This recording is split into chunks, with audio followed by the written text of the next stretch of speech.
अस्सलाम वालेकुम जी व्यूअर्स, कैसे हैं आप? आई होप अल्लाह के करम से बिल्कुल ठीक होंगे। तो फ्राइज़ ऐसी चीज़ हैं जो हर किसी को खाना बहुत पसंद हैं, चाहे कोटिंग वाले हों या बिना कोटिंग के। तो सबको, छोटे हों या बड़े, सबको बहुत पसंद आते हैं। बच्चों की फरमाइश थी कि फ़्राइज़ बना दें, ना करने के बावजूद उन्होंने खुद ही आलू छील लिए और फिर फ्राइज़ बनाना पड़े। तो बहुत टेस्टी बनते हैं, बच्चों को बहुत पसंद आते हैं।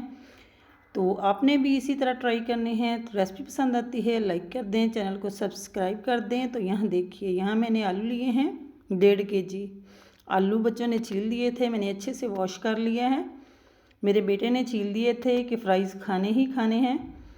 तो यहाँ इसकी कटिंग कर लेंगे। तो इस तरह छुरी की मदद से मैंने 3-3 पार्ट कर लिए, क्योंकि आलू मीडियम साइज़ के थे। और फिर इसकी इस तरह स्लाइस काट लेंगे। तो मेरे पास मशीन भी थी, तो मशीन का मैंने यूज़ नहीं किया, क्योंकि थोड़े से आलू थे तो फिर मशीन पे उतना ही धोने में टाइम लगना था। तो इस तरह छुरी की मदद से जल्दी जल्दी कटिंग कर लेंगे।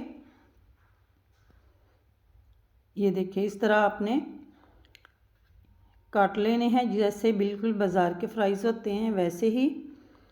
तो यहाँ देखिए, इस तरह मैं सारे आलूओं की कटिंग कर लूँगी। तो आलूओं की कटिंग कर ली है। एक कढ़ाई में मैंने ऑयल गर्म होने के लिए रख दिया है और एक बॉल लिया है। कोटिंग वाले बना रहे हैं तो तकरीबन 1 चम्मच बेसन का लिया है भरकर, और 1 से 1.5 चम्मच मैंने मैदे का लिया है।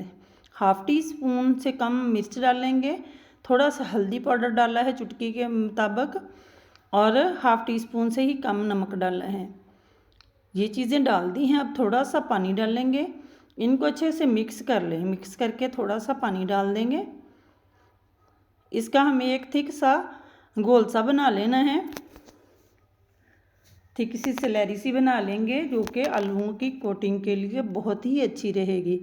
जो स्लाइस हमने कट करके रखे थे, अब वो ऐड कर देंगे।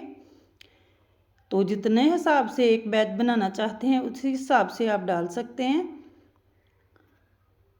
तो यहाँ मैंने गलती की कि मैंने पानी में आलू डिप नहीं किया। आपने पानी में आलू डिप कर लेने हैं, जब भी कटिंग करें, क्योंकि ये तकरीबन 15 से 20 मिनट के बाद काला होना शुरू हो जाता है। इसको अच्छे से मिक्स कर लेंगे।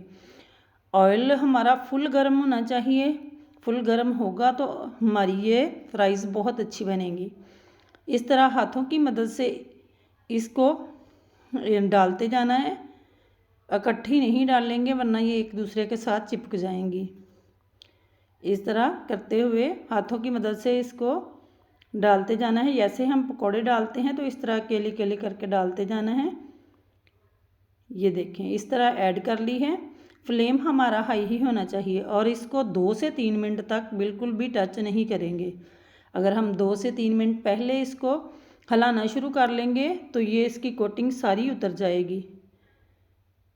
ये देखिए, सारा बैच मैंने डाल लिया है। इसी तरह करते हुए आपने भी ऐड कर लेना है।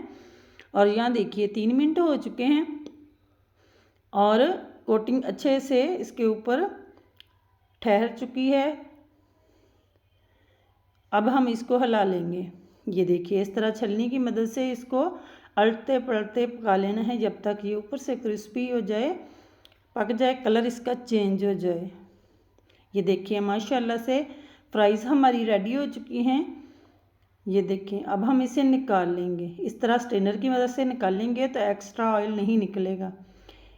ये देखिए, माशाल्लाह से बहुत ज़बरदस्त, बहुत ही यमी बनती है। मैं आग के चूल्हे पर बना रही हूँ, गैस पर बना रहे हैं और भी आसानी हो जाएगी। ये देखें, माशाल्लाह मेरे बच्चों को बहुत पसंद है और टेस्टी भी बहुत बनती हैं। बहुत ही यमी बनकर तैयार होती है। इसी तरह मैं सारी फ्राइज़ तैयार कर लूँगी। आप लुक वाइज भी चेक कर सकते हैं, बहुत ही यमी बनी है। तो मैंने होममेड केचप के साथ सर्व किया है। चाट मसाला डालना मैं भूल गई थी, हमने बाद में ऐड किया। तो चाट मसाला हो ऊपर से ज़रूर डालें, उससे इसका टेस्ट मज़ीद बढ़ जाता है।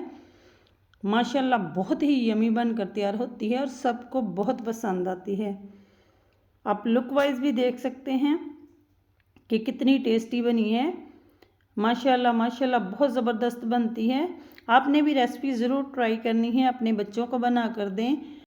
रेसिपी पसंद आने की सूरत में चैनल को लाइक करना है, सब्सक्राइब करना है और ज़्यादा से ज़्यादा शेयर करना है फ्रेंड्स और फैमिली में। तो मुझे दीजिए इजाज़त।